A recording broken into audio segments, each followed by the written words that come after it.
Simple future tense. सबसे पहले इसका बनावट और उससे पहले इसका पहचान बताएंगे। सिंपल फ्यूचर टेंस के वाक्यों को कैसे पहचानेंगे, तो इस टेंस में या इस टेंस का जो वाक्य रहता है उसके लास्ट में क्रिया के बाद गा गे गी रूप धातु लगा हुआ रहता है। तो सबसे पहले इसका पहचान बताएंगे। पहचान, हिंदी वाक्य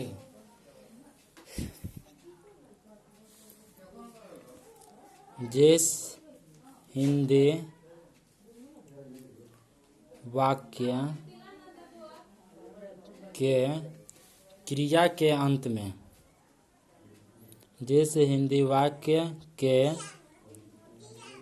क्रिया के अंत में धातु के रूप में क्या लगा हुआ है? क्रिया के अंत में गा गे गे आदि लगा हुआ रहे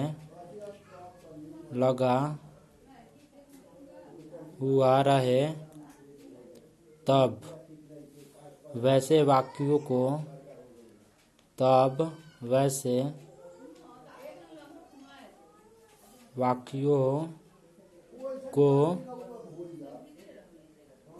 सिंपल फ्यूचर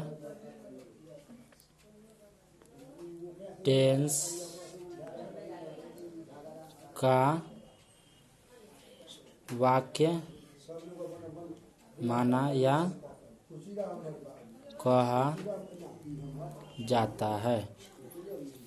जिस हिंदी वाक्य के क्रिया के अंत में उपधातु गा गे गी आदि लगा हुआ रहे तब वैसे वाक्यों को सिंपल फ्यूचर टेंस का वाक्य माना जाता है। अब तो ये हो गया पहचानने का तरीका। अब इसका प्रयोग, तो प्रयोग बताएंगे, उसके बाद इसका बनावट बता देंगे। तो प्रयोग में क्या है इसका? सबसे पहले प्रयोग, 1 नंबर प्रयोग। सिंपल फ्यूचर टेंस का प्रयोग ऐसे कार्य व्यापार के लिए होता है जो भविष्य में सामान्य रूप से होगा। ठीक है, simple future tense, simple future tense का प्रयोग, सिंपल फ्यूचर टेंस का प्रयोग ऐसे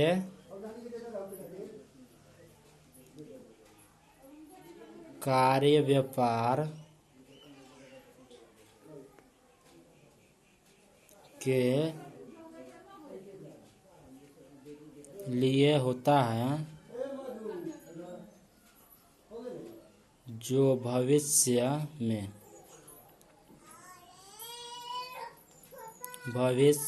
जो भविष्य में सामान्य रूप से होगा। सिंपल फ्यूचर टेंस का पहला प्रयोग था। इसका प्रयोग ऐसे कार्य व्यापार के लिए होता है जो भविष्य में सामान्य रूप से, यानी जनरली ये कार्य कोई भी हो सकता है। जैसे कि मैं कल पटना जाऊंगा, आई shall go to Patna tomorrow. मैं कल पटना जाऊंगा, मैं कल पटना जाऊंगा।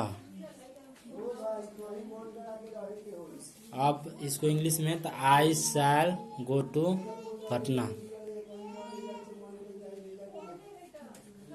आई शैल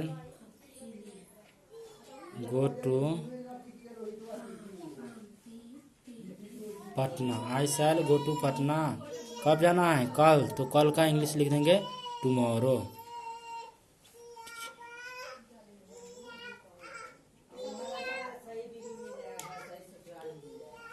tomorrow.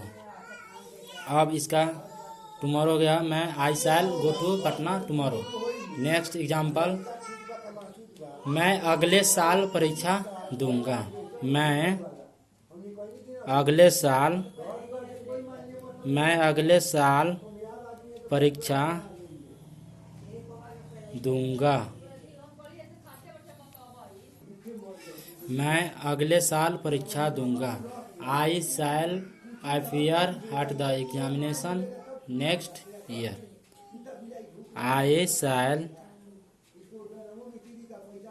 appear. I shall appear at the examination. At the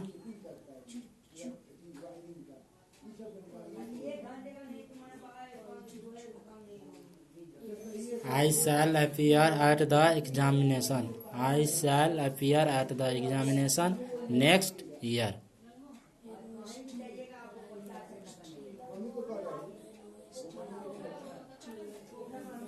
मैं अगले साल परीक्षा दूंगा, तो इसका हो जाएगा आई शैल appear at the examination.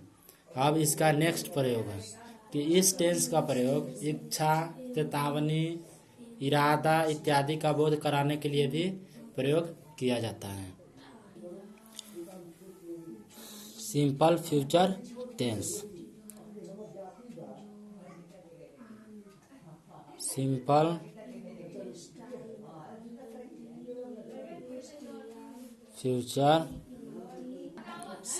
Future tense का प्रयोग। सिंपल फ्यूचर टेंस का प्रयोग इच्छा, इंग्लिश में बोलते हैं विल,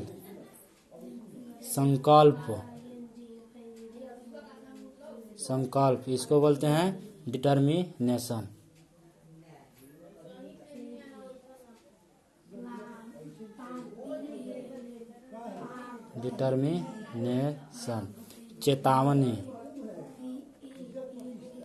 चेतावनी को इंग्लिश में बोलते हैं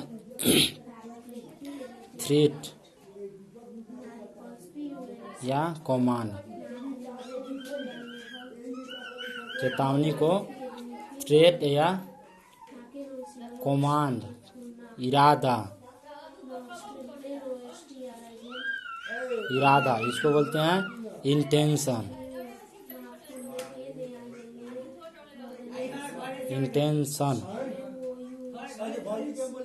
आदि का बोध कराने के लिए भी